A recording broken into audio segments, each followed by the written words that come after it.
Le sport pris au sérieux par des animateurs autant tout aussi dérisoires. Avec Emilio Constanza. I'm a fun guy. Félix Forget. As here's a drive in a deep left field by Castellanos. It will be a home run. Et Pierre-Olivier Poulain. This man was a bona fide scrub. He can't play. La triple menace. Messieurs, c'est juste une observation, mais il me semble qu'il y a bien des choses qui se passent, puis ça se retrouve à gogo. On dit souvent à quel point en septembre et octobre, c'est là où les valves sont ouvertes. Tout se déroule en même temps. Mais tu sais, c'est le fun, c'est cute parce que c'est le début de la saison, il y a un petit peu d'enthousiasme. Il n'y a pas encore grand-chose à observer. Tout va commencer à se dérouler devant nous. Mais là, on se retrouve, je crois, à ce qui est le point le plus occupé d'une année sportive. Quand on a toutes les fins de saison, regardez les millions de possibilités d'affrontements en séries éliminatoires. Là, il y a le repêchage de la NFL qui s'en vient. La NFL a décidé aussi de nous garnir de nouvelles en attendant le repêchage. Baseball, ça fait quoi, 2 semaines que c'est commencé, puis on a déjà tellement de choses à dire. Oh, puis en plus, c'est le tournoi des maîtres. Ah oui. Puis ça, je sais que les deux, vous êtes des grands fans ici, hein. Je sais que les deux, ça écoute ça de manière religieuse ici. Ben, religieux. Ok, attends un peu. Ah, wow. Écoute, si tu prends à l'exemple que la dernière fois que j'ai été dans une église, ça remonte à peu près il y a 20 ans, fait que je peux te dire que je l'écoute de manière très religieuse, le Master. Là, Félix, tu vas prendre ça relax. Là. Tu vas prendre ça relax. On enregistre ça dimanche après-midi et 14h. Je dis pas qu'il y a 1 million d'options en ce moment sur la table, hein, mais j'ai le tournoi des maîtres qui joue. J'ai regardé les bourres de Rory McIlroy en fin de journée samedi. Et en ce moment, quand on enregistre ça encore, lui et Cameron Young sont encore à égalité à -11. Il commence à l'instant, là. Fait quoi? Et sais-tu, entre nous trois, je sais que c'est pas grand-chose, mais je sais que je suis un meilleur golfeur que vous deux. Non. Ça vaut... Félix. Non. Félix. Épisode spécial de golf, la triple menace. Ça pourrait pas être du bon contenu, genre, on fait juste jouer un 18 juste pour l'honneur pour savoir qui est le meilleur et le pire. Le pire golfeur, c'est probablement moi. Je pense qu'on peut déjà régler la question. Mais le meilleur, je serais d'avis. On pourrait mettre du déjeuner AM en jeu. Oh, là, tu sais que Félix va terminer à -5 sa journée. Là. 18 pour d'un coup. D'ailleurs, en plus, dans tout cet engouement là, du tournoi des maîtres, j'en ai profité pour aller jouer au simulateur. C'était d'ailleurs mes premières balles de la saison. Comme j'écrivais dans un groupe, un groupe de messages, c'est un message group. Bref, comme quoi, c'est toujours une leçon d'humilité que d'aller jouer dans un simulateur. C'est vraiment, là, c'est à chaque fois, t'en ressors finalement un peu plus déçu. Tu sais, déjà, c'est ça le golf de base. Hein? Tu sais, tu payes pour être en beau fusil parce que tu n'es pas capable de frapper une balle, mais à part celle que tu frappes. Puis tu sais quoi? Tu veux y retourner. Tu veux y retourner. Puis pour closer ce week-end-là, en plus, là, samedi, je me réveille, puis bon, je passais à Sainte-Thérèse un peu plus tôt cette semaine, puis je voyais qu'il y avait des barrières qui se mettaient. Je me demandais c'était quoi qui se passait. Finalement, mon patron il me texte samedi matin, puis il dit « Ah, tu sais, les barrières qu'il y a là, à Sainte-Thérèse. Ah, c'est parce que c'était les funérailles de Roger Brulotte. » Je dis « Hey, voyons donc. Je ne savais pas. Donc, mon samedi, finalement, que je pensais garder super tranquille. Finalement, j'ai été au funérailles de Roger Brulotte. Grosse journée quand même. De ce côté-là. Où d'ailleurs, on a vu un ami commun de Pop, Félix et moi, qui n'est pas apparu sur l'émission, mais notre collègue chez RDS, Gab Bouchard, qu'on salue au passage. Mais bon, grosse fin de semaine, les gars. Et ben, je suis content d'être ici avec vous pour parler de tout ça. Tu sais, je dis, la NFL a décidé de nous donner bien des nouvelles. Le Canadien de Montréal a décidé de nous donner bien des nouvelles. Vous me direz, ce qui est drôle là-dedans, c'est que pas grand-chose de ça tire vraiment du désir des joueurs. Disons qu'ils ont donné. Ben, commençons donc. Félix, Pop, vous savez à quel point, Pop et moi, on n'était pas tant convaincus. Et on l'a on record sur cette émission, comme quoi Pop et moi n'étions peut-être pas les plus grands fans de David Reinbacher. Mais savez-vous ce que David Reinbacher a fait depuis? David Reinbacher a commencé à jouer de l'excellent hockey, apparemment. David Reinbacher, on pensait d'ailleurs, il y a à peu près un mois qu'un rappel s'en venait, et finalement, on a appris officiellement ce dimanche matin qu'un rappel arriva. Ainsi que, et tout ça arrive, bien sûr, dans la fougue d'une blessure à Noah Dobson qui le gardera à l'écart pour minimum 2 semaines, parce qu'il sera évalué dans 2 semaines. Mais bon, les gars, la nouvelle, essentiellement pour commencer, David Reinbacher sera finalement avec les Canadiens. Il était temps. Je pense qu'il était temps. Je pense que tout le monde avait un peu hâte de voir. Tout le monde avait un peu hâte de voir à quel moment et surtout quand ça allait se faire. Écoute, moi, je suis content de le voir. Je suis content qu'il ait enfin son audition. Puis là, ce qu'on comprend, c'est qu'on avait l'intention de le rappeler, peu importe la blessure de Noah Dobson. C'est un peu les échos qui ont circulé depuis. Là, moi, par exemple, la seule chose que je suis pas un énorme fan avec ça. Puis je comprends que tu n'avais pas vraiment le choix de le rappeler, que tu n'as aucun défenseur droitier en ce moment. Dobson et Carrier n'ont pas fait le voyage. Reinbacher, si je ne m'abuse, est le seul défenseur droitier d'organisation signé à être en santé en ce moment, ce qui est assez surréel quand on connaît son historique. Là.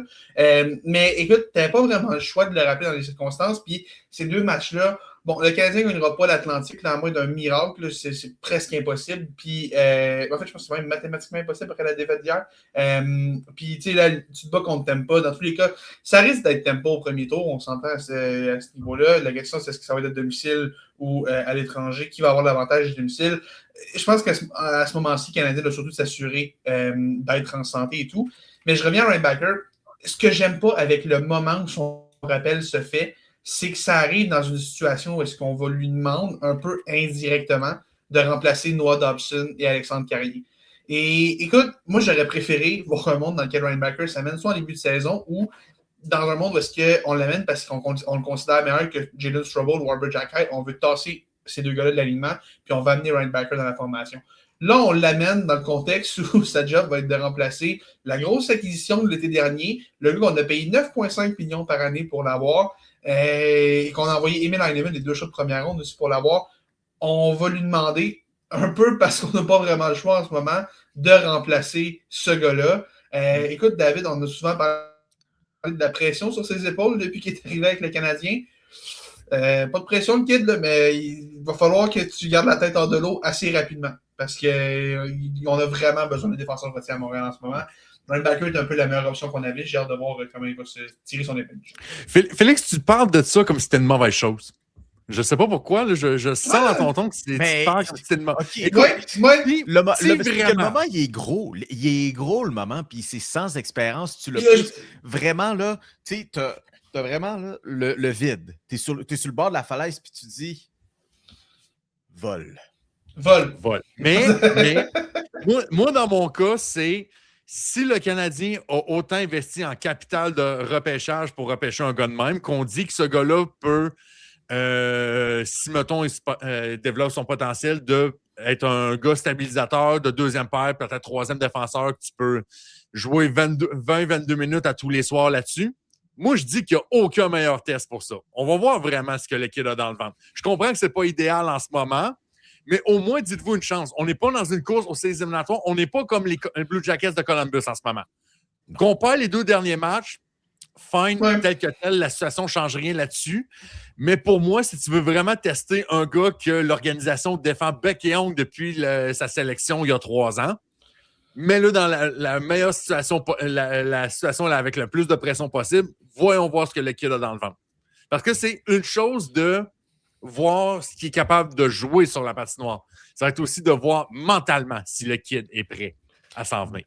D'ailleurs, comment voyez-vous? Okay? Puis ça va être la grosse question aussi parce que c'est quand même des grosses chaussures que de remplacer Noah Dobson. Puis d'ailleurs, les mauvaises langues qui se sont abattues sur Noah Dobson tout au long de la saison, je pense qu'il y en a qui vont arriver à la réalisation aussi que finalement, il n'est pas si pire que ça. Les gars, quel genre d'utilisation peut-on s'attendre du côté de David Reinbacher parce que Noah Dobson, c'est du deuxième vague d'avantages numériques, c'est du désavantage numérique, c'est tout. C'est un couteau suisse à la défensive. Là. C'est un gars qui joue tellement de minutes, puis comme tu dis, je pense qu'on va vraiment ressentir l'impact de sa perte.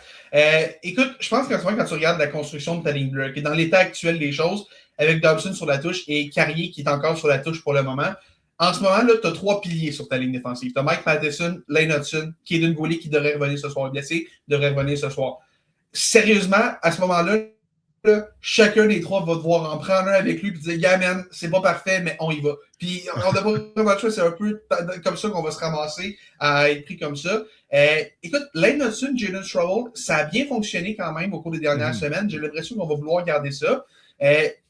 Caden Goulet, peut-être Jack Eye, il y a quand même des choses intéressantes. Peu importe ce qui se passe, là, l'expérience Adam Ekstrom avec Arbor Jack Eye doit se terminer hier. On va oublier ça. Mais, écoute, peut-être Engstrom avec Goulet.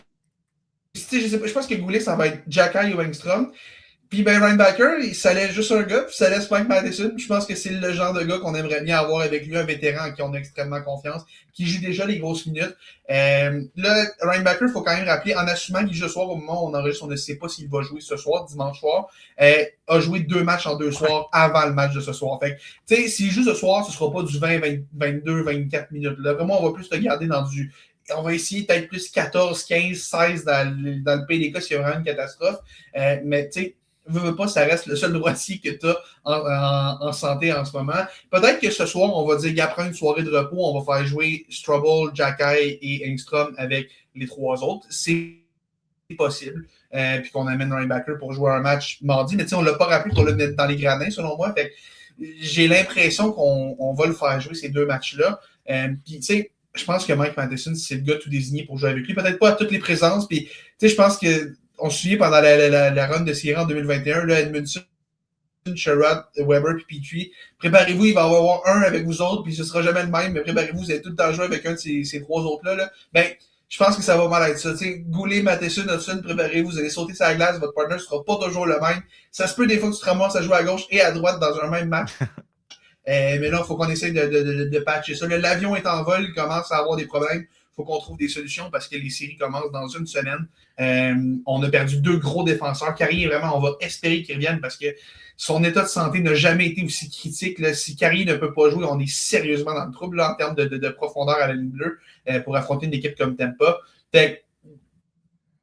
J'ai hâte de voir, mais c'est là qu'on voit que la profondeur, ça peut tellement aller vite. On a tellement vanté cette ligne bleue-là du Canadien pour sa profondeur et tout. Puis là, on regarde ça.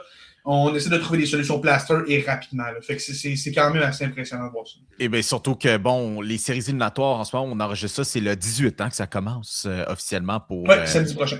Donc, c'est samedi, en fait. Oui, exact, au moment où on enregistre ça. Donc, prochain samedi, ce qui veut dire que plus de Mr. Saturday Night de saison régulière. De ce point-là, on va parler d'ailleurs de Monsieur Samedi Soir dans pas trop longtemps, mais juste avant, tant qu'à parler de David Reinbacher, des espoirs, des gens qui poussent.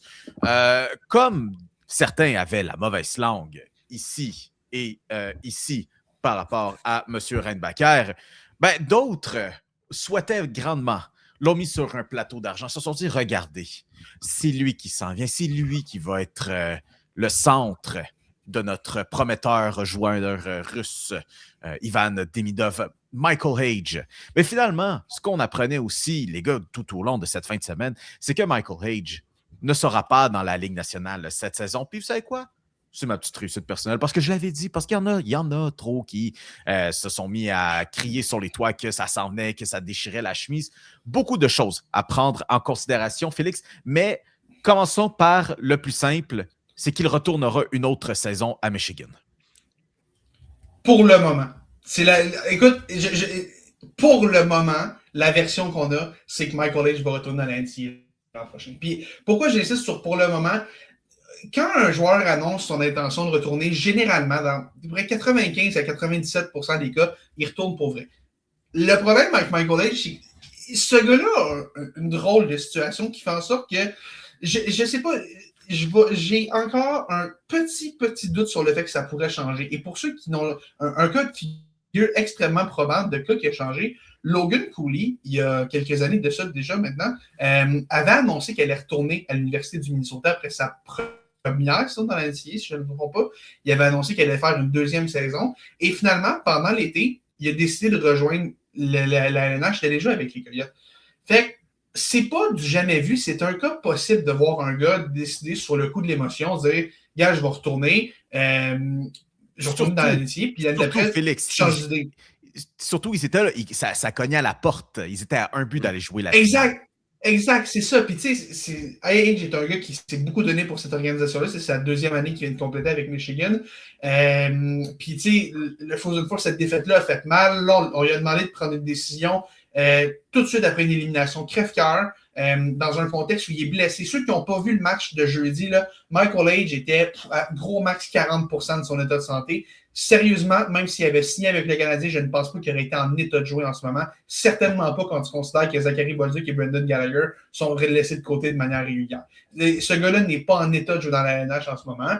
L'autre possibilité, c'était Laval, mais tu sais, c'est toujours désavantageux pour un gars, un espoir de ce calibre-là, d'aller dans la Ligue américaine, surtout maintenant que les gars dans la NCAA peuvent faire de l'argent.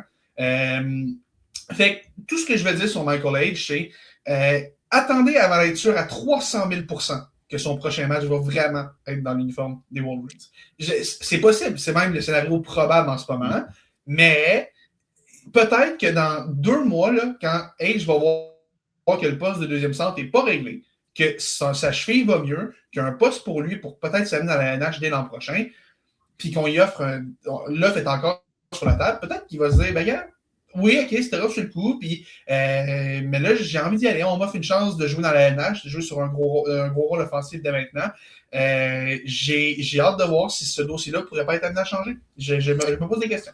Moi, la seule nuance que je veux amener à ton point, Félix, sur notamment Logan Cooley, c'est qu'il y a un petit peu de contexte derrière ça qu'on semble oublier. Parce que Logan Cooley, là, joue pour le Mammouth de l'Utah, mais quand il est sorti de l'université, jouait pour qui? En tout cas, devait jouer pour qui dans la Ligue nationale? C'était les Coyotes. Les Coyotes de l'Arizona. Je ne sais pas si vous vous souvenez du... il y avait eu un drôle de jeu de négociation, je me souviens, avec Logan Cooley qui était comme « Ah, je voulais... » Tu sais, me semble que c'était... On voulait y aller en Arizona, finalement, on était... Tu sais, on avait des doutes sur l'organisation, fait qu'on a retourné une autre année universitaire du côté de Minnesota. Tu sais, moi, je pense que dans tout cet exemple-là, Félix, on oublie qu'il y a le contexte que Arizona était un shit show, on peut le dire.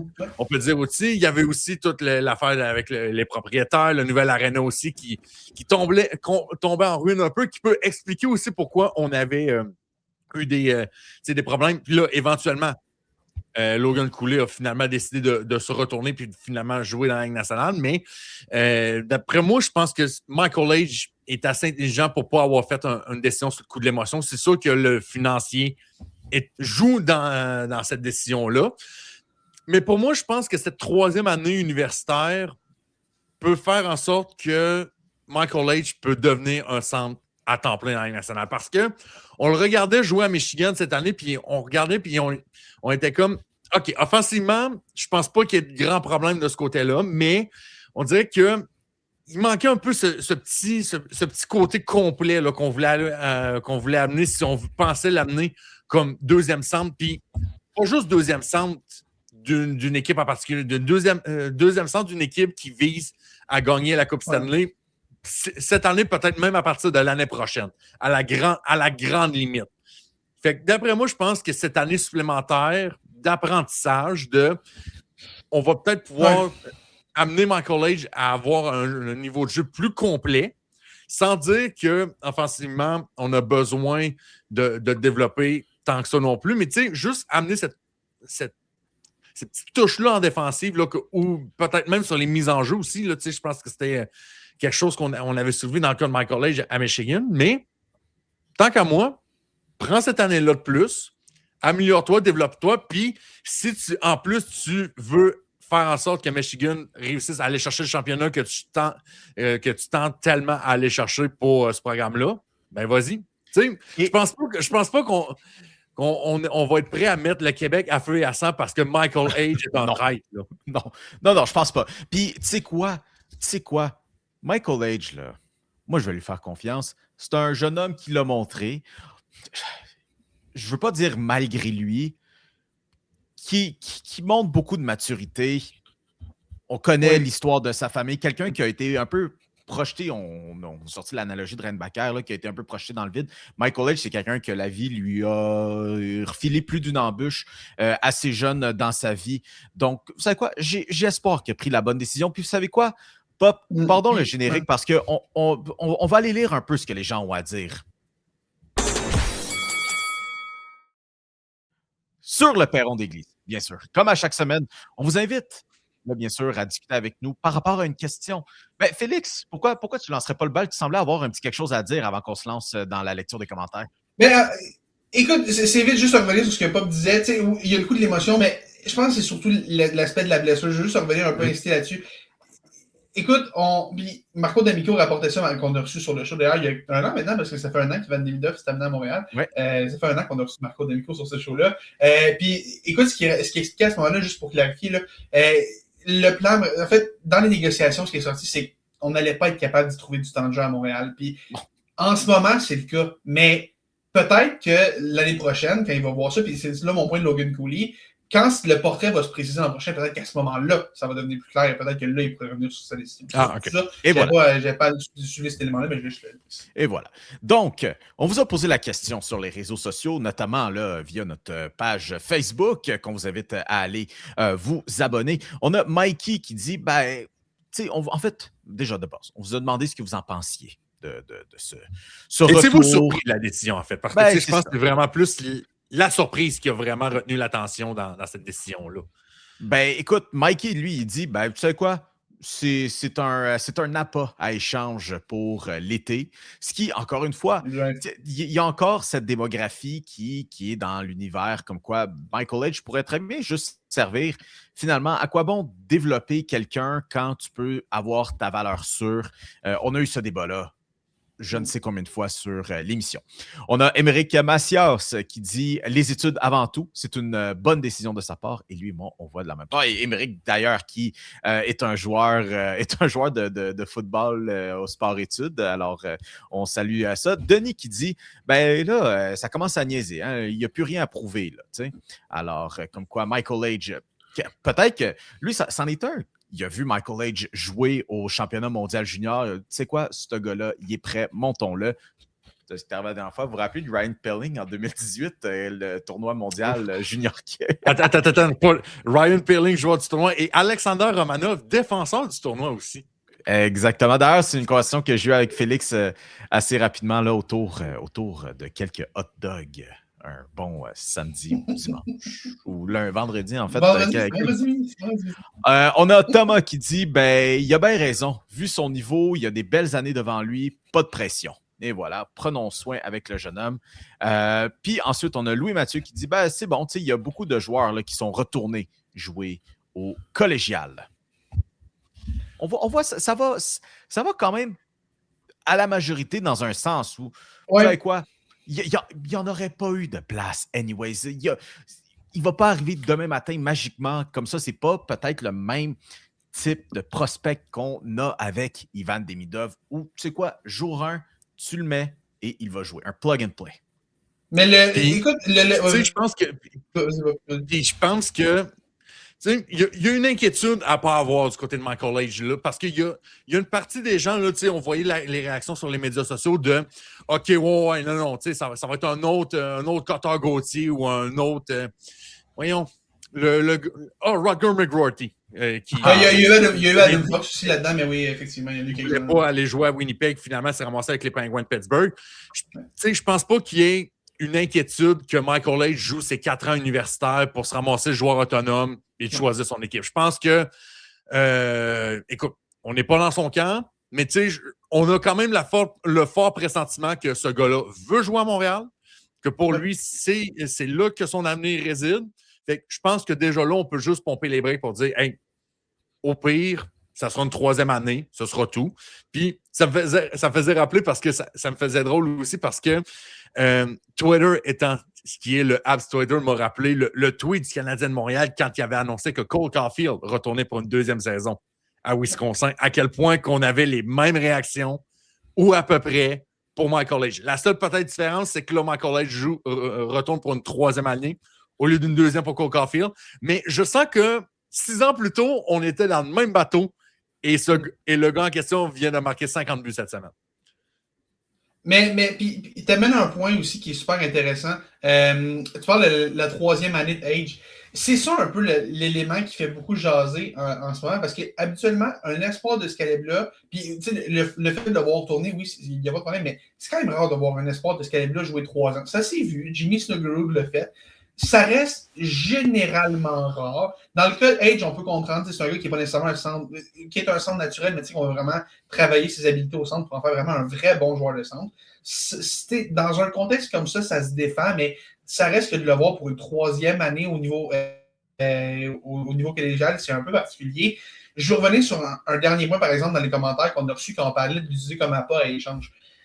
Écoute, moi, ce que je retiens le plus de cette nouvelle-là, okay, c'est que ça fait plus d'1 an qu'on parle du fameux 2e centre à Montréal. Okay? Puis, tu sais, il y a beaucoup de gens pour qui Michael Age allait être la solution à l'interne, un plan de secours. On a parlé de nombreux gars sur le marché des transactions, Nico Hischier en particulier, dont on a beaucoup parlé, dont on a parlé sur ce show aussi directement après la date limite. Mais écoute, le vrai problème en ce moment, c'est que là, avec Michael Age qui retourne dans la NCAA, si ça perdure dans le temps, là, ça va être extrêmement difficile pour le Canadien de trouver un vrai 2e centre l'an prochain. Puis là, avant qu'on parle de l'hiver Kapanen, ce gars-là a frappé un mur depuis 2 mois. Là. Je pense qu'idéalement, tu ne veux pas... C'est correct, il n'a pas été trompé dans les circonstances, tu ne veux pas une autre année de l'hiver Kapanen 2e centre. L'affaire, c'est que là, tu n'as plus vraiment de levier sur le marché des transactions. Parce que, mettons, là, exemple, okay, tu appelles les Devils, tu dis, ouais, on veut Nico Hischier. Qui d'ailleurs, les Devils vont avoir un nouveau DG, là. Peut-être qu'ils vont vouloir le garder pour signer une prolongation. Peut-être qu'ils ne voudront pas. Mais bref, imagine, tu appelles les Devils pour Nico Hischier. C'est beaucoup plus facile pour les Devils de demander le gros prix et de ne pas en déroger si Michael Age reste dans la NCAA par rapport à si le Canadien peut dire, ben, nous, on n'a pas besoin de payer le gros prix, on a Michael Age puis on veut juste rester avec ça. Là, en ce moment, le levier que tu vas mettre dans la face des autres DG, c'est Oliver Kapanen, qui, oui, n'a pas une vilaine saison, mais ça reste un gars qui, depuis 2 mois, on voit assez clairement qu'il frappe un mur. Fait à ce niveau-là, pour trouver un 2e centre l'an prochain, une amélioration sur Kapanen, le Canadien a perdu une tonne de levier en ce moment. On a perdu l'option à l'interne qui aurait pu le donner en assumant qu'Age reste dans la NCAA, comme je l'ai dit plus tôt. Tu sais, c'est que ça, pour moi, c'est le plus gros enjeu. Pour une équipe qui est en train de tourner le coin de sa construction, qui démontre quasiment en avance sur le plan, de voir Age arriver plus tard, c'est pas la fin du monde. Il va arriver, si ça se confirme, il va arriver à la fin de la prochaine saison, pas mal en même temps qu'Alexander Zarovski, puis pas mal en même temps où est-ce que Philippe Danault, Josh Anderson, Brendan Gallagher coûteront plus une fortune à cette équipe-là. C'est pas problématique. Tu peux survivre une autre année sans Age. Le problème, c'est que l'année prochaine, là, tu vois que ton équipe est déjà presque prête à être extrêmement compétitive. Puis là, tu perds une autre année avec un point d'interrogation de centre qui va être plus difficile à combler que les années passées. Ou tu es en tout cas du calibre à aller jouer pour le sommet de l'Atlantique. On verra, Félix. Tu me dis là, calme les breaks un peu, OK? Tu vas relaxer un peu. Le moins possible, moi. Ben exactement, je comprends. Ça soulève beaucoup les passions, cette fameuse nouvelle-là. Ben vous savez, regarde, chaque chose en son temps. Ce qui est un peu difficile dans tout ça aussi, c'est que le Canadien ne peut pas vraiment aller faire d'ingérence, en tout cas bien connu là, d'ingérence dans le cas de Age s'il veut retourner sur les bancs d'école, ainsi ce sera. Il n'y a pas autant de liberté que d'envoyer une task force en Russie pour aller donner un peu de temps de jeu à Demidov. Vous vous rappelez de ça? Le bon temps. Le bon vieux temps. C'était drôle, ça. Jusqu'à oui. ce qu'un bon après-midi d'avril, Marco D'Amico nous apprend à tous l'excellente nouvelle comme quoi. En fait, comme quoi, il allait être coupé ou il allait être signé. Je ne me rappelle plus exactement. Non, il allait mais c'est quand il parlait avec Demidov que là, Demidov avait dû raccrocher au téléphone parce que c'était les Canadiens qui appelaient. Quelle histoire. Je me rappelle encore comment c'était fou. D'ailleurs, bon, dans toute cette fougue-là, comme j'ai mentionné, Cole Caulfield, finalement, a son 55e, même un 51e, soit dit en passant. finalement, de notre vivant aux trois, oui, même toi, Pop, du haut de tes 31 Même moi. ans, on peut dire qu'on a vu un marqueur de 50 buts, pardon, 30, on l'a vu plus d'une fois, de 50 buts dans l'uniforme des Canadiens de Montréal. Où étiez-vous lorsque ça s'est passé? Je suis sûr que c'est le genre de moment que vous alliez pouvoir un peu relater là-dessus. Que faisiez-vous durant ce moment-là? Où étiez-vous? Avec qui? Moi, j'étais au bureau à mon travail. Et savez-vous quoi? Moi, je l'ai raté de quelques secondes, le 50e de Cole Oh, Caulfield. bouh! J'étais en train de faire quelque chose, puis la game était sur mon cell, puis j'étais sur un autre onglet, puis en revenant sur l'onglet de la game, je voyais qu'on avait marqué, puis je voyais les gens sortir de leur cellulaire, puis tout ça. J'ai fait « Oh! Est-ce que... Oui, 5 ans? » Fait que je l'ai manqué d'à peu près peut-être 10 secondes en direct, mais j'ai juste rewind 20 secondes, puis c'est comme si je l'avais vécu avec tout le monde. Fait que... Mais 50 buts. Je pensais jamais voir ça de ma vie. Je pensais que 40, ça allait déjà être pas peu comme exploit, mais 50, on est rendu là. Wow! Quelle saison! Félix, t'étais où? C'est fou. J'étais en plein milieu de mon cours. J'étais dans un cours, j'écoutais le match sur mon ordi en même temps. Moi, je l'ai vu en direct, contrairement à Pop. J'ai pas vu ça 20 secondes en retard. Je l'ai vu en direct. Écoute, tout un moment où est-ce qu'il a fallu que je me gère pas mal. La vraie question est, sur une échelle de combien 10, de 0 à 10, à quel point ça a été compliqué de ne pas crier dans la classe quand le but s'est marqué? Oh, 6, je dirais. Ouais. Pas mal 6, 7, je dirais. Environ. Ouais. Ça a été quelque chose. Mais non, ça a été tout un moment. Écoute, puis tu l'as dit, je pensais pas qu'on allait voir ça un jour. Puis d'ailleurs, parlant de ça, j'ai des petites surprises qui s'en viennent éventuellement que je vous montrerai pendant le pod par rapport à ça. Là. Mais écoute, oui, ça a été quand même toute une saison, 51. Il reste encore 2 matchs pour Caulfield pour augmenter cette récolte-là. Puis là, c'est le moment, j'en ai parlé à Pop un peu hier. Je pense que là, c'est mon moment, je vais être mon petit Debbie Downer. Là. On parle souvent de la fenêtre du Canadien qui commence à peine à s'ouvrir puis tout. Puis, comme quoi cette équipe-là va être bonne longtemps. Puis ouais, elle va être bonne longtemps. Là. Mais, tu sais, juste, puis il y a un autre gars qui est sur le bord d'atteindre un gros plateau pour l'atteindre ce soir, on va en parler dans pas long. Là. Mais, tu sais, il y a des chances que Nick Suzuki et Cole Caulfield, ce soit leur meilleure saison de carrière puis qu'ils ne réatteignent pas ces sommets-là éventuellement. C'est très possible.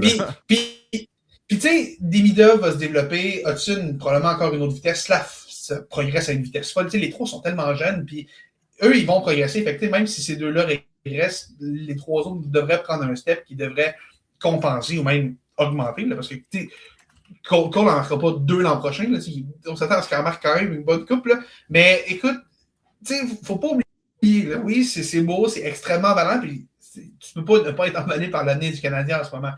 Mais il ne faut pas oublier que c'est peut-être, je sais, c'est plate, le party pooper pas mal, là, mais il y a un monde dans lequel c'est peut-être la meilleure saison de ces gars-là, fait que profitons-en, puis espérons qu'ils sont capables de faire un bout de chemin en série avec ça.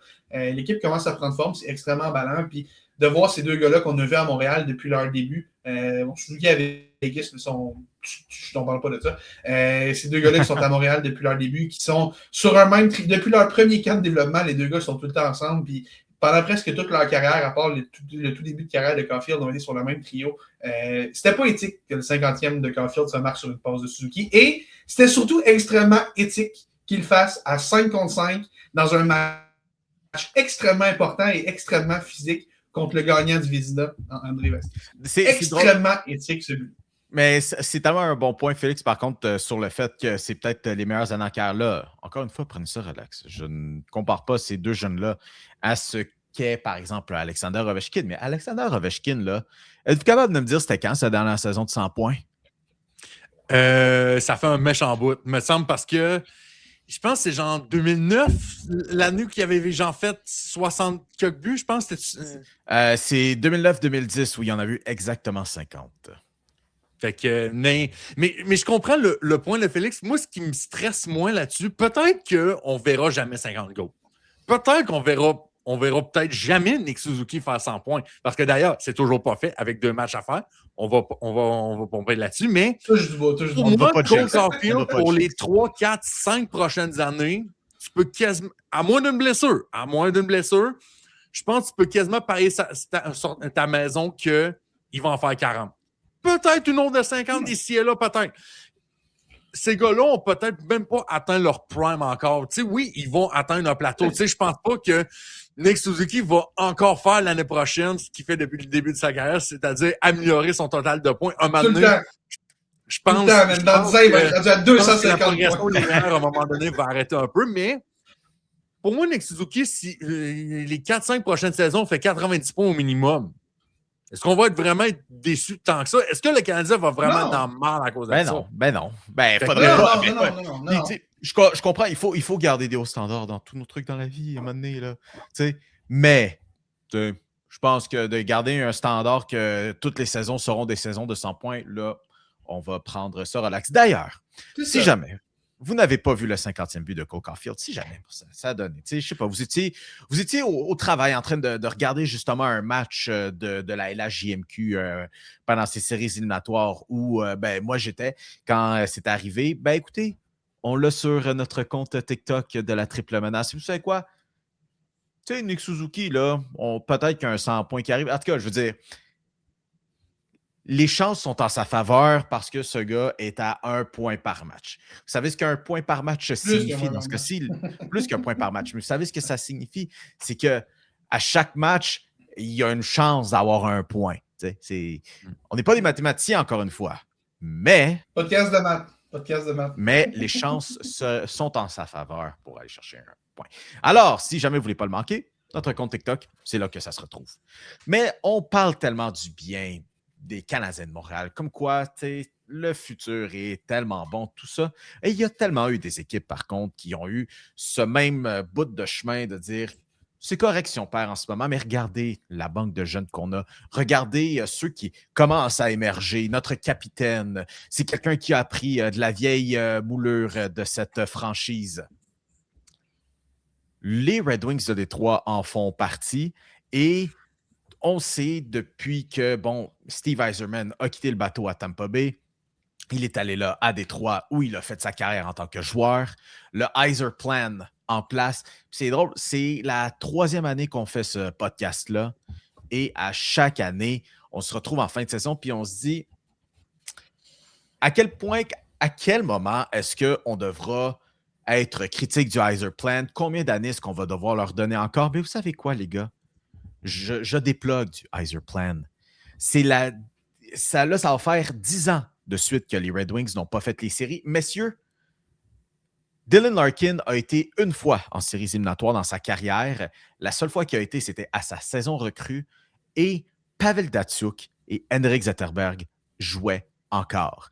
Et on se retrouve 10 ans, 11 ans plus tard, toujours pas de séries éliminatoires. Il y a tellement une bonne banque de jeunes, des Moritz Seider, des Lucas Raymond, mais encore une fois, on flanche. Donnez le qualificatif que vous voulez, là. On s'écrase à la fin d'arrivée, à la ligne d'arrivée, tu sais. Attends, quand tu parles de Pavel Datsyuk, tu parles de Pavel Datsyuk, la légende des Coyotes de l'Arizona? Pavel Datsyuk qui s'approche d'être membre de la FADOC, hein? Ouh. Oh là là. Oh là là. C'est pas gentil, Mais- ça. C'est pas gentil.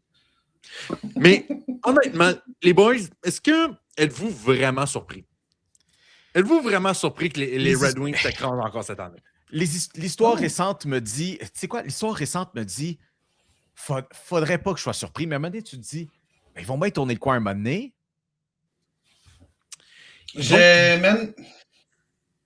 Non? Le Yzer Plan, tu décroches maintenant. Là. Moi, ça doit faire 3 ans que j'y crois pas à ce petit plan-là. Hey. Moi, là, quand Ben Chirot a été acquis puis qu'on l'a prolongé son contrat, là, oh nice, là. On est vraiment en train de me prendre pour une valise ici, là. Chirot, là, Ben Chirot, OK, cool, il y a eu les séries de 2021 puis il y a eu l'année d'après, là, où est-ce qu'il était tellement cool que les Canadiens ont eu un choix de première ronde pour lui, OK? Là. Sinon, là, Ben Chirot, ça n'a jamais été le gros char, OK? Puis, man, le choix de première ronde pour Justin Falk, là, choix de première ronde pour Justin Falk. Come on, man! J'ai pas les mots. J'ai pas les mots. Choix qui est maintenant, C'est choix qui est le officiellement fait. dans la loterie maintenant, mesdames, messieurs. C'est vrai. Oui. Mais tu sais, ce qui est drôle avec ça, c'est que on a ri des Islanders, hein, de vouloir précipiter un petit peu trop le processus de reconstruction, puis comme quoi on est déjà là. Les Red Wings, bon, à l'inverse des Islanders, c'est qu'eux, ça fait 5 ans maintenant que ça leur pousse dans le dos de devoir aller là. Puis c'est quoi? Ils ont succombé à la pression de se dire que cette année, c'est l'année qui s'en va en séries éliminatoires. Ils ont succombé à la discussion autour d'eux, puis d'aller chercher Justin Falk. Et regardez où ils en sont maintenant. Ils sont une risée. Juste ce choix-là. Le fait qu'ils ne fassent pas les séries, ça, c'en est un. Mais tu mets la cerise sur le sonnet que ce choix-là est devenu un choix de loterie. Messieurs, je vais vous argumenter là-dessus parce que vous parlez du DG, OK? C'est correct. Steve Yzerman a des manières de construire en line-up. T'es comme, pardon, qui est comme... Tu sais, des joueurs de 32 ans et moins, là, à moins de les repêcher, là, Détroit s'en fout carrément. Là, si tu as 32 ans, Détroit ne te veut pas. Là. Mais à un moment donné, à quand il faut mettre la faute sur les joueurs? À quand il faut mettre la faute sur les joueurs? Parce que Mio t'a parlé là-dessus. Ça fait combien d'années qu'on flanche à la ligne d'arrivée? Et sais-tu quoi? J'ai des chiffres pour toi. J'ai des chiffres qui montrent à quel point Détroit, quand le calendrier tourne au mois de mars, cette équipe-là est complètement dysfonctionnelle. 2025-2026. Là. 7 victoires, 10 défaites, 3 défaites en overtime à partir du 1er mars. 24-25.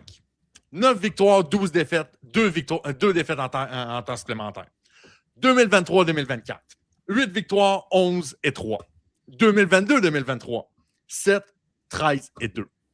Ça, là, c'est 4 années ensemble. Ça fait environ un petit peu plus qu'une saison complète environ. Fait que, juste pour vous donner une idée, les Red Wings, au mois de mars et au mois d'avril, dans les 4 dernières années, sont 31, 46 et 10. Ça, c'est l'affiche d'une équipe qui tank et qui vont... Oui, ben, qui tankent et qui s'en vont en loterie. Puis là, je comprends qu'il y a eu des transactions aussi, mais on rit de Toronto depuis combien d'années pour dire que Toronto, à minute que les matchs deviennent importants, puis que, tu sais, ça s'en vient plus serré sur la patinoire, on s'écroule. Ça fait trop longtemps. Trop longtemps? OK. Au moins, Toronto a le decency de, se rendre en playoff et d'amener des séries en 7 matchs. Détroit ne font pas ça. À quel point? Non, à partir de quand il faut rire d'eux autres et de mettre la faute là-dessus? Parce que je peux comprendre qu'on a échangé pour Todd McLellan, tout ça ici et là, mais jusqu'à tout récemment, Todd McLellan est allé devant les médias pour critiquer l'engagement et le niveau d'intensité de ces gars au début du mois d'avril. À quel point que là, il faut faire quelque chose pour... Je ne sais pas, shaker l'alignement un peu, mais les joueurs doivent être mis en faute. Je vais juste vous dire qu'au 24 janvier 2026, 24 janvier, là, les Red Wings étaient 2e dans toute la Ligue nationale, 1e dans l'Atlantique et avaient un coussin de 12 points sur la première équipe éliminée. C'est là, c'est cette année, j'y ai cru. On y a tous cru. Ils étaient premiers. Comment tu veux...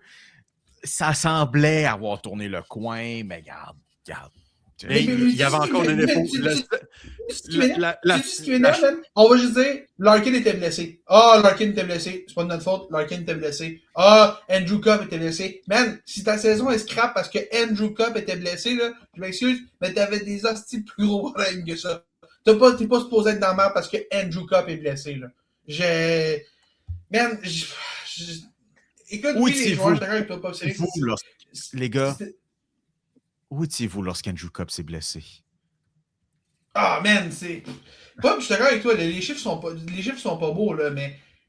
Calvasse, man, si t'es rendu au point qu'Andrew Copp qui se blesse, ça ruine ta saison, là, je peux pas croire. Puis, écoute, oui, cette avance de 12 points-là, il y avait quand même certains signes que cette équipe-là jouait au-dessus de sa tête. John Gibson était littéralement en train de devenir Dieu à un moment donné, là. Tu sais... Je sais pas, man. Il n'y a rien qui m'inspire dans cette équipe-là. Dylan Larkin, ok, cool. Je veux dire, Lucas Raymond, Moritz Salaire, alright, mettons. C'est correct, c'est pas un mauvais noyau, là, mais John Gibson, ça m'excite pas. James Van Riemsdyk est encore là. OK, attends. Je demande la réflexion là-dessus. Quand on regarde le line-up et le noyau de gars chez les Red Wings de Détroit, est-ce que c'est juste les Hurricanes de la Caroline light? Moins bon. Oui. Moins Ben bon. oui, dans le sens que. Aucune vraie grande super vedette, des excellents joueurs, aucune super vedette, un gardien que t'es comme. Ça peut faire ici et là. D'ailleurs, je tiens à dire que John Gibson était encore une excellente saison pour moi cette année. Là, Ouais. Je pense en plus, il fait juste revivre ces dernières années à Anaheim qu'on essayait d'avoir le plus de gars de 33 ans et plus, puis on essayait de se rendre en séries éliminatoires, puis finalement, on lâchait au mois de mars. Mais quand tu es 30e dans la Ligue nationale pour le nombre de buts à 5 contre 5, la réponse est là. J'ai une idée. J'ai d'avoir une idée. Parce que Eureka. Eureka, je pense que je viens de sauver les Red Wings. Mettez-vous dans la peau de deux DG en ce moment. Vous êtes DG des Red Wings et des Devils. Okay? Si un des deux DG appelle l'autre, il propose Dylan Larkin pour Nico Hischier. Un contre un. OK, tu sais, Les Devils raccrochent. Félix, je sais que. Je sais pas, mais Larkin est meilleur qu'Hischier, mais Hischier est plus jeune et il fit dans le jeune groupe des Red Wings. Je vais devoir être avec Pop là-dessus. Puis, tu sais quoi, dans tous les cas, m'aller là-dessus, moi, je pense pas que ça va changer grand-chose. They're the same picture, si on veut citer The Office, tu sais. On va se retrouver. Je sais pas. On va se retrouver à la même place, à mon avis. Mais c'est pas grave, parce que. C'est ça que ça, mais tu sais, au moins, il fit avec. Je sais pas, il me semble qu'il fit. Comme plus Félix, comme Mais tu non, le je dis, sais pas. anyways, Nico Hischier devrait devenir un membre des Canadiens de Montréal si on se fie à ta pensée. Donc, oublie ça. C'est ce que. Pop, je ris un peu de ça, mais ta fiche que tu as mentionnée des Red Wings, ça fait un peu penser à la fiche, tu sais, je sais pas, genre des 3 derniers coachs presque du CF Montréal. D'ailleurs, une autre belle histoire en fin de semaine, là, si vous n'avez pas vu ça, là, de ne pas parler aux médias, puis finalement, on ne dément pas le congédiement de l'entraîneur Marco Donadel. Finalement, on apprend ça ce matin. Quelle belle organisation, soit dit en passant, encore une fois. Dernier point, Félix. Bon, hey, c'est drôle, on parlait de Michael Edge, on parlait de Denver. Ben, on va continuer à parler de Denver aussi parce que, ben, semble-t-il que le meilleur entraîneur du hockey n'est pas dans la Ligue nationale de hockey. Parce qu'il faut juste regarder quand même là, la feuille de route de Denver dans les dernières années pour constater quand même la chose. Là. Ça n'a aucun sens. Un nom, je ne sais pas si vous avez entendu ce nom-là, Ben oui. David Carl. Okay? Bien Pour ceux qui nous écoutent, peut-être que ceux qui sont moins familiers avec le hockey collégial, là, David Carl, depuis une dizaine d'années quand même, est l'entraîneur de Denver dans la NCAA, coach de programme de hockey là-bas. Et écoute, Denver, c'est pas une vilaine équipe. C'est toujours une équipe qui est une très très bonne équipe. C'est pas nécessairement une équipe qui a les moyens financiers, là, bienvenue dans la NCAA en 2026, là, qui n'a pas nécessairement les ressources pour compétitionner avec des équipes comme Michigan State, tous ces gros programmes. Okay? Denver, là, depuis 5 ans, cette équipe-là est une machine de guerre. Okay? Et on ne perd pas 31-9-1, 30-10-0, 32-9-3, 31-12-1 et 29-11-3. Cette année, là, c'était peut-être la moins bonne équipe de Denver les 5 dernières années. Okay? Et quand tu regardes ce stretch de 5 ans-là, là, on a été champion 3 fois de la NCAA. On était allé en demi-finale une fois, puis on était allé au Frozen Four une autre fois. Tu sais, je veux dire, à un moment donné, quand est-ce qu'on va reconnaître que ce gars-là, en ce moment, fait des miracles avec pas grand-chose? Puis, tu sais, on a parlé, ça me rappelle un peu le cas de Dan Hurley aussi au basketball collégial, là, qui fait des miracles avec UConn, mais UConn, il y a beaucoup plus de moyens financiers quand même à ce niveau-là. Là. David Carl, ce qu'il fait, sérieusement, si je suis une équipe qui a besoin d'un entraîneur en ce moment, surtout si j'ai une jeune équipe, là, j'appelle David Carl, je dis, veux-tu, comme un chèque en blanc, des parts de l'organisation, puis devenir maire de la ville pour devenir notre entraîneur et sauver notre équipe? Puis, écoute, l'autre affaire, par exemple, est-ce que ce gars-là va vouloir quitter? Man, j'en ai encore à Dan Hurley. Dan Hurley s'est fait offrir dans la NBA, puis il a fait, gars, man, j'aime tellement plus ma sécurité d'emploi ici, je fais des miracles avec ce que j'ai, puis ça va tellement bien. En ce moment, là, le meilleur entraîneur du monde du hockey est dans la NCAA, puis je vois un monde très réel dans lequel il ne viendra jamais dans la NH, même si les équipes lui offrent un pont d'or pour venir éventuellement. Il y a des équipes qui vont conduire leur coach bientôt, là. Il va probablement dire non, mais appelez-le premier de la liste. En haut du top de la liste, là, c'est lui qui t'appelle. Peut-on voir un jour aussi la LNH emprunter, parce que là, on s'entend que les circuits américains n'ont jamais eu autant eu le vent dans les voiles qu'ils l'ont en ce moment. Peut-on voir la LNH, ou du moins le hockey, on va dire le hockey, emprunter une page de ce qui se donne au basketball, puis voir ton programme national utiliser un entraîneur des niveaux collégiaux, comme les États-Unis pendant si longtemps au basket ont eu Coach K, Mike Krzyzewski, comme entraîneur national? Écoute, si ça peut empêcher, mettons, un programme comme le Canada d'avoir un entraîneur complètement biaisé et qui a ses préférés pour faire ses line-up, ça serait déjà un petit peu mieux. Tu sais, je pense que aux Olympiques puis aux prochaines compétitions internationales, je pense qu'on va être dû pour un directeur général et un entraîneur-chef qui est peut-être un peu plus indépendant de la Ligue nationale. Tu sais, je pense que juste engager quelqu'un à temps plein pour ce genre de choses-là, ça pourrait être là-dessus. Mais écoute, de là à dire que David Carl est le meilleur entraîneur sur la planète hockey en ce moment, je pense que je vais prendre ma pression artérielle puis on va respirer 2 secondes. Là. Tu sais, je comprends que ce gars-là a de l'intérêt là-dessus, mais Anaheim s'était essayé dessus. Chicago s'était essayé dessus. C'est pas parce qu'il est pas intéressant, là, mais je pense que de là à dire que c'est le meilleur entraîneur au monde, alors qu'il n'est même pas dans la meilleure ligue au monde en ce moment. Parce qu'il veut pas y aller. Hein? Parce qu'il veut pas y aller. Parce qu'il veut pas y aller. Hey, moi, je serais le meilleur journaliste au monde, mais je veux pas aller travailler dans un gros affaire. Fait que, non. Moi, C'est ton choix. Mais tu sais, pensons quand même que ce gars-là est convoité et, comme Félix a mentionné, je vais devoir s'aider avec Félix là-dessus, comme vous avez peut-être remarqué, là, mais il y a le contexte de nos jours de la NCAA est très différent. Et quand on voit les joueurs des circuits canadiens immigrés vers les États-Unis pour leur saison de 19-20 ans, il y a un cas intéressant de David Carl, mais regarde, tout ce que j'ai à dire, c'est que pour un gars qui a 36 ans, c'est une sacrée belle feuille de route. C'est tout ce que j'ai à dire. Hey. C'est incroyable. Puis peut-être, juste pour ceux qui ne le connaissent pas, peut-être que vous connaissez son frère, Matt Carl, qui a joué dans la LNH. Du Lightning, non? C'est son frère. Le Lightning, j'ai les Flyers aussi en tête pour Matt Carl. Je pense que c'est les deux équipes que j'ai en tête. Il a joué avec le Lightning, genre la saison MVP de Carey Price, parce que je me rappelle avoir entendu ce nom à maintes reprises quand les Canadiens sont fait sortir. Ouais, Sharks en début de carrière, Lightning, Flyers, revient avec le Lightning, il finit 1 an avec les Preds. Il joue 6 games avec les Preds, ça compte pas. Mais oui, c'est surtout les Sharks, les Flyers. Matt Carl ou le gars avec qui tu portes ta team sur Ultimate Team sur NHL, parce que c'est genre un... On a vécu la même enfance, Lyon. Même enfance. Genre un 83 que tu es capable d'aller chercher, genre pour... Ouais!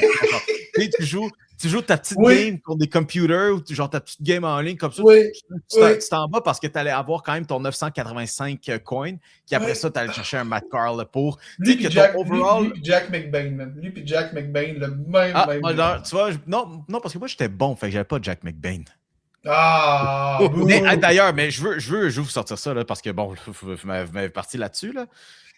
Je suis tombé récemment sur mon équipe Ultimate Team de genre 2000. Ouais, attends un peu de genre dérape. Non, mais j'ai trouvé genre ma Ultimate Team il y a quelques années là-dessus. Là. Ah, attends, je sais pas. Quelle année? J'ai trouvé celle de genre 2015, je pense. Vraiment comme à la fin, là. Je sais pas si je vais être en mesure. Il va avoir Carl Hagelin, c'est sûr que Carl Hagelin est là. J'avais-tu Carl Hagelin? J'ai déjà eu Carl Hagelin à un point. OK. Ma team NHL 15, quand j'ai commencé, genre les premières semaines, OK? Êtes-vous prêts pour ça? Genre semaine 1 NHL 15, j'étais tout content. Oh oui. All right. J'avais à l'aile gauche, et encore une fois, comme je dis, c'était genre la première semaine, genre 3 packs quand tu commences. Chris Kunitz. Brad Marchand. Brad Marchand est un 84 sur NHL 15. Les noms en arrière, je ne peux même pas vous dire. Mais dans ma ligne de centre, j'avais Mike Ribeiro comme premier centre. Mon centre de boy. deuxième trio, je vois pas non plus. Parfois, avec les cheveux, tu sais pas, mais c'était un gars des Highlanders. Mon centre de troisième ligne, c'était genre Matt Beleskey ou je sais pas, là. Puis encore une fois. Mais à droite, attendez un peu. J'avais Marcus Johansson. Oui. Comme deuxième, j'avais Hampus Lindholm. Encore une fois, pas trop développé. Un jeune. Non, Elias Lindholm, même pas. Elias, excuse pas, Hampus. Lui, il était à Anaheim. Elias, Il était surtout un défenseur. Ouais, Oui, exact, c'est ça. Mais celui avec les Hurricanes, là. Oui. Comme ligne de sur troisième centre, est-ce que vous reconnaissez qui de voir, là? Je reconnais le Gretzky des Irlandais quand je le revois. Exactement. J'avais Del Weiss. Puis, attendez un peu, ma défensive. Ça, by the way, j'étais très content. Victor Hedman comme premier défenseur à gauche. Comme deuxième, j'avais Dion Phaneuf. Qui était un 84. Je ne sais plus qui est mon troisième défenseur. Puis à droite, j'avais légende des Canadiens de Montréal, James Wisniewski. James Bâton Blanc Wisniewski. Exact. Et j'avais Dan Boyle aussi, grand ami de voyons, c'était quoi déjà, journaliste à New York, là, pas à son nom d'ailleurs. C'était qui ça? Larry Brooks. Larry Brooks, grand ami de Larry Brooks d'ailleurs. Et mon gardien, vous n'êtes même pas prêts. Ben Bishop. C'est ça, c'est Ben Bishop. J'avais pas encore Ben Bishop. Ben là! Non, j'avais pas encore. Comme je dis ça, c'est genre première soirée. J'avais Andrei Pavlets. Légende des Screaming Eagles du Cap-Breton, Andrei Pavlets. Exactement. Puis d'ailleurs, je suis retombé sur une photo direct après où j'avais ouvert un pack puis j'étais tout content parce que j'ai vu Max Pacioretty 88 au total. À côté de Mathieu Perreault et Matt Niskanen. Moi, je fais juste vous dire que Max Pacioretty et Brendan Gallagher étaient les derniers scoreurs de 30 buts avant Cole Caulfield et Juraj Slafkovský. Hein? C'est vrai ça. Dans une même saison, mais oui, effectivement. Toffoli avait fait 2014-2015, où d'ailleurs, encore une fois, on aime bien bitcher sur ces équipes-là parce qu'il n'y avait pas grand-chose qui est devant Carey Price. C'est sûr, je comprends. Mais l'année 2014-15 des Canadiens avaient 4 marqueurs de 20 buts. En fait, le monde qui dit qu'il n'y avait personne devant Carey Price, c'est faux. Il y avait Chris Kreider, mais ça, c'est une autre histoire. Puis tu sais qui était dans mes pattes aussi? Ça fait 12 ans, mais trop tôt. Trop tôt quand même. Tu sais quoi? Alexis Emelin aussi a toujours été dans mes pattes. Je suis pas mal sûr. On va sonder tous les gens qui regardaient passionnément les Canadiens à cette époque. Je défie de trouver quelqu'un qui détestait plus Alexis Emelin que moi. Tu sais, quand on aime bien chialer contre Arber Xhekaj quand il pogne un 2 au mauvais moment, là.